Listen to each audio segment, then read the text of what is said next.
Hey there, this is Jedd Hafer at the Love and Logic Institute with my friend, Dr. Charles Fay. Hey there. Good to see you. Oh, look, we're going high Up five. high, yeah. We're going, this is one of those podcasts. Yes, people have been all talking about. Yeah, people have been talking about that, and I'm really not sure why they've been talking about them. They said, hey, when are you guys going to cast some more pod? And so now, the answer is right now. Yeah. We're excited. I like the podcast because there's an official rule. It's not written, but there's an official rule that I get to drink my coffee. Yeah, on camera. Totally. On camera. For those of you that can see us, Dr. Fay is consuming some liquid caffeine, which is basically, coffee is like hopes and dreams. That's what it tastes like. This is so delicious because I have my own proprietary blend of other people's I have not been drinking their recipes. Alcohol. Yeah, what's in that coffee? Then? And it's okay. Are you ready? Cafe Bustelo. Yeah. Okay, it's super finely ground That's cappuccino. Spanish that's Italian for bust coffee. And I apologize if I mispronounced that. Yeah, that's all right. And Dunkin' Donuts. Oh yeah. Caramel cinnamon bun flavored coffee, a half and half blend. That's pretty good. Amazing coffee. I feel like I'm drinking a candy bar right now. We're going to probably be sponsored by both of those brands soon, anytime. Mrs. Olson, sorry, you got to move out because I love Mrs. Olson. Those old commercials. This kind of Norwegian lady, she'd show up and I recommend watching some of those old commercials on YouTube that make you smile because she could solve any family issue there was. I mean, just there were a little Swiss cafe. A lot of marriages were on the rocks. Of course, the men would come home and say things to their wife like, "How come you can't make coffee like the guys down at the station?" And wow. then they weren't very sensitive. No, that's But not nice. Mrs. Olson would show up. She'd pull a huge can out of her purse, kind of like the clowns coming out of the car endlessly. and that night, honey, your coffee is amazing. Everything's better. Right with the world. And I mean, wasn't that a time when things could be solved like in, 15 seconds? It kind of reminds me, I was just recently, I was drinking some coffee that I got somewhere, and it wasn't as good as your proprietary blend. It could not be as good as yours. But there was a label on there that I found startling. Yeah. It said, "Caution, contents may be hot." Right there on the cup, it was printed on there. Mm-hmm. Caution, contents may be hot. And I'm thankful for that warning, to tell you the truth. The other day I was feeling tired and I was drinking a cup of coffee. I was so desperate, my eyes would not open, that I thought that maybe I'll just splash it in my eyes, kind of like Visine, but on steroids. And I looked down there and it said caution hot. At the last minute you were saved. My vision, I'm telling you. It's like when I was in Delaware years ago and I was thirsty, stopped for some gasoline, topped off the car. I thought, hey, I got a few extra bucks, why not drink some? But there was a label on the pump of a guy, a little stick figure guy with a cross or an X through it, which means what? Don't do this. Don't do that. And he was guzzling, a can of gas. So the guy's drinking the gas, and it says, "Don't do that." Don't drink the gas. Thank goodness. That was a close call. Because otherwise, you would have been chugging that stuff. Yeah, otherwise I'd be chugging it, right? You'd be unleaded. And I like personally to take baths with household devices that plug in. Oh, like that? You got the hair dryer? Yeah, toaster in the bathtub. Got some candles going on, bubble bath. Maybe a curling iron. I don't use a drill. I typically don't use the hair dryer or the curling iron too much. For people who are only getting the audio, they're not really getting the full effect of why. But those are not appliances that I use a lot. Yeah. At least not for the intended purpose. So, Charles, I get a sense that you're being a little bit facetious, which, by the way, I think that's a good distinction between sarcastic, because that has like a little more negative connotations, and just like facetious. When I used to work with facetious. you're stating sort of the opposite of the thing to make a point. That So was a here's an example. vocabulary word that I didn't. Oh, I like to throw learn. those out. Yeah. So you mean that I'm being sarcastic? Is that what you're but saying? in a nicer way, like nicer nice, way? sarcastic, Jokey. jokey, Facetious. like yeah, not really, like wink, wink. When you do that like wink emoji, I know you're big on the I get emojis. slapped when I do that. Oh, that's true. I don't do that anymore. Can I give you just an example Okay. of just facetious, just so you know what that is? I used to work with the troubled kids, right? And when they would get in trouble, they would get some sort of a consequence. They'd say, "No, I'm really gonna act out, right? I'm really gonna mess up. Like I'm in trouble. I might as well just really go for it, right?" Right. And I would say, "Hey, I understand that thinking, because sometimes when I'm out walking, like I step in like some dog do, and I figure, hey, I got one foot in there, Why might as not? well just put them both might as in there." well jump right in. And they would look at me like, and kind of make that face, and they'd go, "That's stupid." And that was my way, facetious way of saying that's not really good thinking. But I think it was a more effective way of communicating that idea. So we say in Love and Logic, oh, don't be sarcastic. But I will be very honest. Sometimes I can be pretty facetious. You can be facetious. That's Yeah. a word that if you keep saying it, it sounds weirder. It starts and to weirder sound all the like, time. are we even Try using the that. right I mean, word? a lot of common words. If you just say them a bunch of times, you'll start thinking, this is weird. Facetious. Yeah. It starts to sound Yeah. like maybe like a guy in the Old Testament, like Moses went to speak to facetious. Yeah, facetious. He was the, the Donnybrook of the land of... Yeah, I don't know enough about it. I don't know. Okay. So facetiously, what you're saying about labels is, well, let me ask it as a question. Do they really make us safer in society? Do all these warning labels, do they make us safer? I don't think so. I mean, I'm not being facetious here at Yeah. all. I don't think they do. I think that what happens is it becomes the boy who cried wolf, too. You see Where, warnings everywhere. You get enough appliances saying, hey, there's a wolf here, pretty soon you're like, hey, I might as well ignore them. But the good thing about labels is they give opportunities for certain industries to flourish.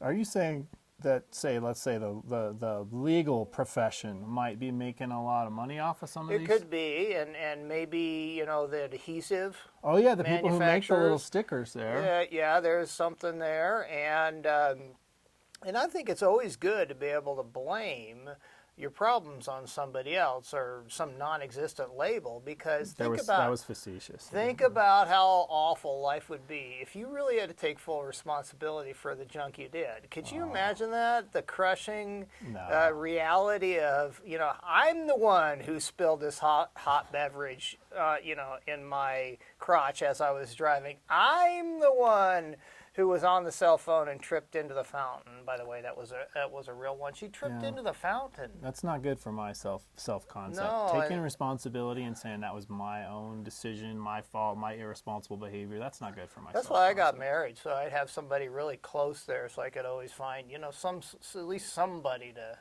Yeah. And the thing is, she did too, so it's kind of a good system. We share it. We share the blame. It helps keep you humble and Yeah, someone, like there you go. you got issues, but this is someone to help you point out the specifics. Right. Yeah, that's good. Yeah, that's what. So, from a Love and Logic standpoint, I'm going to get philosophical Oh, here for a no, we're not second. going there, because last time No. I got in trouble with you for being too serious. Well, Serious. we don't have that. We don't have that issue this time. Okay, all right. So I listened to your dad, Jim Fay, years and years ago, talk about when he had someone else he could blame, it kind of stopped him from taking the responsibility for his own decisions or actions. Yeah, that's why you do it. So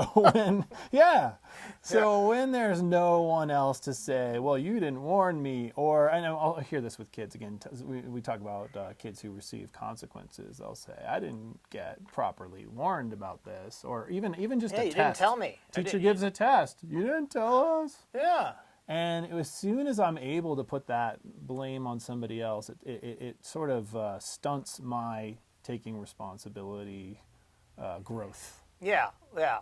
It does cause you to. It does delay having to grow up.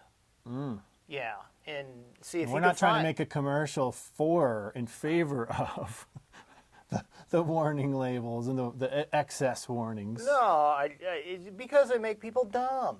That's the problem. They make people kind of dumb. I mean, how many of us are programmed to think, my goodness, I don't really have to pay attention to where I'm going because somebody will tell me all the time. Right. See, the more warnings and reminders we get, the more we need. I mean, I was at the airport the other day, and the walking thing, the walking, what do they call Moving that? walkway? Moving walkway, yeah.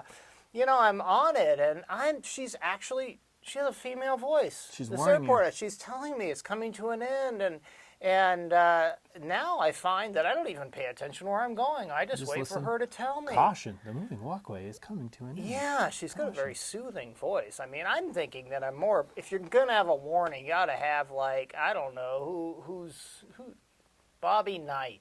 Remember the coach? Oh, the Indiana basketball coach. Yeah, he would throw a chair at you and kinda yell like a at warning. you and stuff just to let you know, hey, don't mess this up. But no, they tend to cause us not to think as much. And honestly, if they were going to take the time to record a message on those moving walkways, forget the warning it's coming to an end. If they could put, hey, if you're standing, stay on the right. Walk left, stand right. I mean, everyone knows this principle on those things, right? Walk left, stand right. But at the airport, probably every 10th person just can't I work think that you're out. being negative, actually, because you don't realize some of those other people are probably from Europe, where they drive on the other side of the road. They think they're following the. You're making excuses for them, and they're not going to take responsibility. Well, if they drive on the. Plus, not every European country drives on the left. I'm told. I don't know. If that's I true don't or not. know. I just know that I should never ever try to drive in a country where they don't drive on the correct side of the road, because I'd take people out. You said the correct side. Well, that's that is. arrogant. Yeah, I know. Isn't that bad? Jeez. But so we I grew up in train. America. We get a warning, and it sort of trains us to need that warning. Yeah. And then we actually, rather than being responsible, we're actually less safe because we're dependent on all these Yeah. warnings. Yeah, and it just kind of freaks me out after a while, too. It's like I went to California, and I was really freaked out. I love California, by the way. People, Hi, California people. California, We I love love you. people from California. What an amazing state. Diversity in terms of people, diversity in terms of, like, ecology, It's like beautiful, yeah. environment. Man, you got the beach, you have the mountains, you have the desert. You have inner city LA, you have, I mean, you got it all, right? And you got that proposition something. I don't know what it is, but there's got to be a warning label on everything. I mean, this on you I get in got my your rental car, and it said, warning, this vehicle contains something known to the state of California to cause cancer and reproductive harm. Now, I was only half worried because, I mean, I had prostate cancer, so that part's gone already anyway. A little bit too much information maybe. yeah. But, Congratulations. yeah, but, I mean, I was scared, and then I go to Disneyland, and Same, right there. Same warning. I'm thinking, what has Mickey been doing? I mean, There's he's things here that cause cancer. he's Welcome to the he's happiest place on glowing earth. inside of this suit. I mean, and those things try to hug you and stuff. Does that creep so- you out, by the way, when you get, like, I don't let them hug me. The characters freaks me I mean, out. God bless them. They're doing their job, but I don't let them hug me. that is so creepy, because I know there's somebody in there. Boundaries. I say boundaries. Yeah. And especially now that I find out that they might be causing some I sort figured of it out. harm. I totally had an epiphany. What's that? Is that right word for it? Epiphany? It's like we'll an look it up idea, later. eureka moment. We'll look it up later. That's toxic, and those characters are toxic because I'm thinking California gets fairly warm. These people have been inside these suits without proper ventilation. Okay. Okay, that's built up I see where over this is the going. years, Yeah. and so it's kind of like one potato doesn't have enough of that toxin, but you add up a lot of potatoes, you could die from potato poisoning. So Yeah. you got like a lot of toxicity in those suits. I bet it's hot in there. Yeah. Yeah, For sure. it's like a bodily smell that's It's toxic. I'm It's familiar with toxic. that. I got teenagers, so I'm familiar with that Yeah. that concept. So I mean, we're not gonna be able to probably fix society, here in like 30 minutes. Are you But, sure? well, I maybe was we at could a try. coffee shop in Manitou Springs one time, where close to where you used to live. It's called the Uncle Sam Pancake House. I'm familiar. And I listened to some guys sit down, and they had everything solved in like 30 minutes. That's pretty good. That's pretty good. Yeah. I don't know if they ever went home. But anyway, Uncle Sam Pancake House, is it still there? All you got to do is, you get a lot of those times. Yeah. I think it's still there. Can you tell we haven't had our ADD mats today? You can tell. Okay. This is what I'm thinking. Maybe we can't solve like all of this for society, but let's just suppose I'm trying to help the people around me be more responsible, and I'm trying to I don't know. I'm trying to just navigate this life without being so dependent on so many warnings. I don't know. You got any thoughts for that? Well, I think you're being too serious, because we actually provide the solutions during our subscription program. Oh, yeah. It's really a low cost. It's you a got to great subscribe value. to Yeah. get the real answers. This is just nonsense. Okay, that was shameless on my that's part. terrible. Well, I think we stopped providing them. We instead of warnings, we teach. So see, that's my mindset with my kids, and is that instead of me nagging kids all the time and like, oh, how come you're not doing this? Or why are you? I teach them skills so that they can remind themselves. I love it. So in other words, it's like my son. Hey, what do you think would help you remember to clean out the cat box? I mean, that is one of his jobs. And That's child abuse. it's That's easy child to abuse. forget that job. But, some kids write notes, and he's a 12-year-old, and he's good to scribble down Post-it notes on his alarm clock. And That's pretty good. And he like all the rest of us, sometimes he needs to be reminded to look at his notes, so he forgets, right? Because I Sure. don't provide reminders. But it has to do with how much teaching and guidance we provide before there's a problem. Yeah, we do lots of teaching, lots of learning before there's a problem. I suppose another example might be we take the kid out in the car, and we spend a lot of time with them, teaching them how to drive in the car. And I'm suggesting And we that think we don't. about what might go wrong. I'm suggesting that we do that when the kid is about, I don't know, when we bring them home to the hospital is a great time to start driving lessons, honestly. That's pretty early. I agree. And but what that means is we teach them by modeling. I mean, driving is, you learn how to drive by watching how your parents are driving. That's Which a frightening is thought. cringeworthy as Yeah. well. But we start those driving lessons early on by being good drivers, and then when we get the kid in the car and they're 15, they have their learner's permit, we spend a lot of time teaching. And by the way, we've also taught tons about responsibility leading up to that point about other areas, so they get the idea that, when you do something, there's a consequence regardless. I mean, this is a consequential world. I mean, the laws of physics are at play here, and so The laws of cause and effect. yeah, are at play. absolutely. And so I spend a ton of time teaching, and then do I need to give, 16 years of love and logic in the home. Let's just say that, or even half that amount. Heavy duty love and logic. Kids know that bad things can happen. Do I give lots of warnings to the kid about how they should drive? No, because this is a kid who already understands cause and effect. Right, and ironically, isn't it interesting that when I give warnings to kids about how they should drive, maybe that causes enough irritation in their heart that they might not even drive as well as they normally would have? I think somebody one time told me when I was driving, don't hit that pole, and then I hit the pole. Exactly. So that's probably I love this big idea here of instead of giving warnings, let's teach skills. I'm thinking of a big one of where kids get nagged, and I know it's summertime now, but when kids have to get up in the morning and go somewhere like school, I know so many people. I mean, these are relatively healthy, sane people, Right. but they nag their kids from the first minute that they're awake all the way out the door, pretty much every morning, and they hate it. And let's be honest. I mean, the kid hates it. If I'm the adult doing this, I hate it. But what if, instead of all this nagging and reminding and warning, what if we took some time when it wasn't an issue, like a Saturday afternoon? We have a practice morning. Hey, let's be thinking about what are all the things you need to accomplish. And we go through and we work on the kid owning the skills of doing all this stuff. Yeah. And I'm no longer providing. You ever had like something that didn't work and you found out it didn't have the batteries in it? Mm-hmm.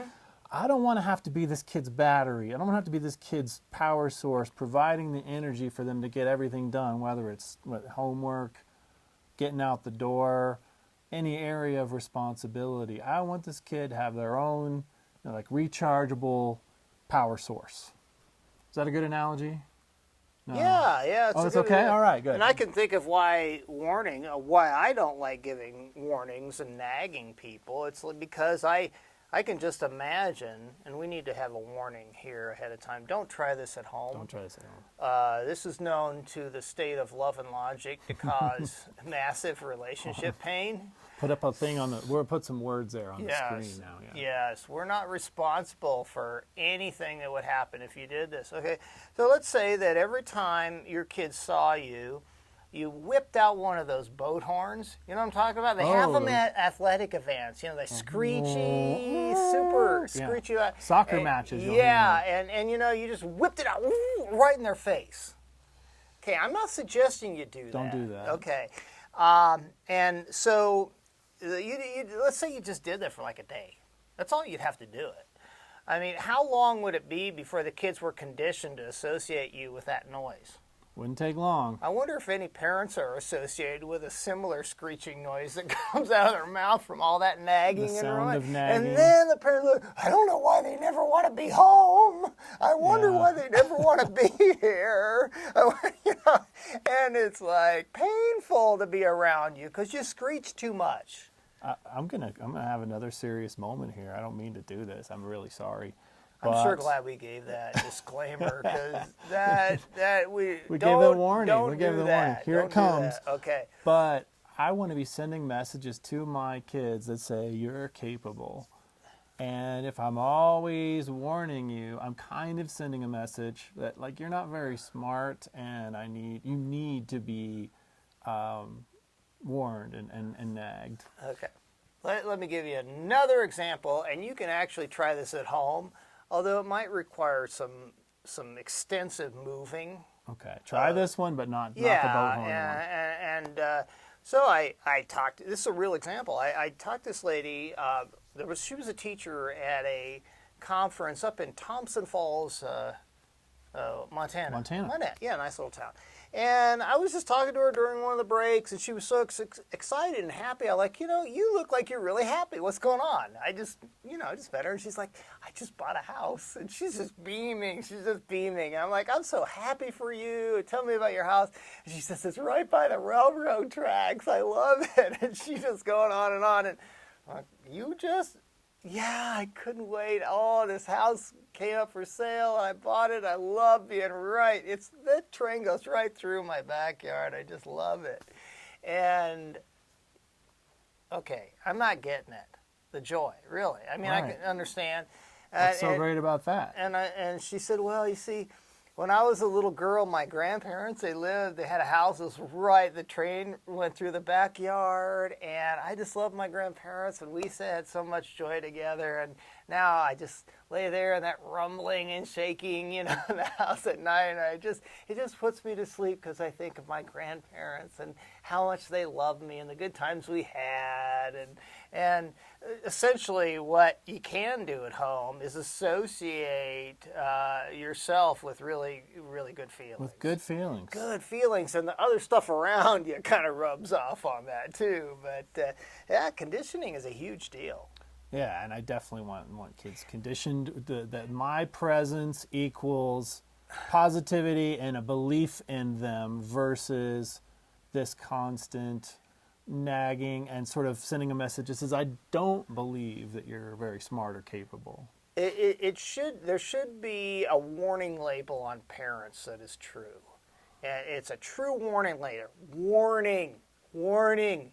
exceptionally pleasant to be around. I mean, Wouldn't that be yeah, nice? there are times where we have to provide consequences. There are Sure. times when we have to do things that aren't popular, but can we do that in a pleasant way? Extremely Absolutely. pleasant to be around. So, I knew but a we're parent getting once who too said, much content here. "Yeah, this is too much is content." too serious. I knew And a I got parent in once trouble who said last the time. kid went to, they sent the kid to their room, right? And then the kid just stayed there all day. and the problem, when they really kind of dissected this, is the kid didn't really miss their presence very much. The kid Yeah, kind of went, that's sad. it's nice being away from those people. So yeah, we want them to miss us. Yeah, Wherever they go off to camp, they go off to college, we want them to miss us. yeah, right. And so maybe we should wrap this up. I have a question for you. Okay, anything. What do you wish had warning labels that doesn't? Oh man. Oh man. Well, this one might hurt some feelings out there, but and I don't know this from personal experience, but you know those dating websites? They should have labels like possible damage to your self-concept, possible loss of dignity. Warning, possible loss of dignity. I'm gonna get in trouble for that, but I think that's legit. How about this one? Jumbotrons. When you go to a sporting event, Oh yeah. and they do the camera and people see themselves up on the Jumbotron. Caution, possible drop in IQ points when you see yourself on the Jumbotron. True, so true. I think bathroom cabinet mirrors should have a warning label on them. I had this experience. I opened mine. It's a big one. I opened it. Looking into it's bad enough, right? Well, that's where I thought you were going. But the thing popped off and it hit me on the head and it knocked me out. Completely unconscious from a It bathroom mirror. knocked me out in the bathroom. This happened about a year ago. I opened the thing and the hinges broke right then and just whacked me right on the head. And I fell down. But, I'm really cheap. Yeah? I mean, when you're cheap, like frugal from birth, it's part of your DNA. You'll do anything to save money. Mm-hmm. Okay, who cares if you're injured, right? and so I woke up in a love embrace with this mirror. Apparently, It was it still on top knocked of me you? out, but I had enough sense to clutch it close to my body so that it didn't break. I was able to put it back on. Wow. See, Now, I would have that's been mad cheap. at the mirror and probably broken it on purpose. Yeah. It is. You got any others? Anything else that you think there should be a warning label on? Oh yeah, I could say there's probably warning. Drinking coffee that is special blends Could be addictive. could be addictive, and you'll never be happy with other coffees. You know what I wish? How about this one? It's not there all the time, but it's like it shows up, and it's like caution. She's still mad. Oh, Like, yeah. give her some more time to calm down. She's still You mad. just haven't learned how to read the signs, dude. You got to read the tea leaves. I need an actual like it lights up like lights up like a label that what I'm saying. That's what I need. Yeah. Okay. Probably not going to happen. I like your beard, by the way. It's really original. I like That's so cool. Thanks. Yeah. All right. That's for the people on the audio. You're missing out. That's all we can say. Yeah, You're that's all we missing can out say. today. But And we also can say thanks for listening and thanks for watching these and sharing, and hopefully you laugh and have some fun and just learn tons of wisdom about life. yeah, and about the warnings that we wished we had. Yeah, go warn your friends not to waste their time by listening to this one. Yeah. Thank you.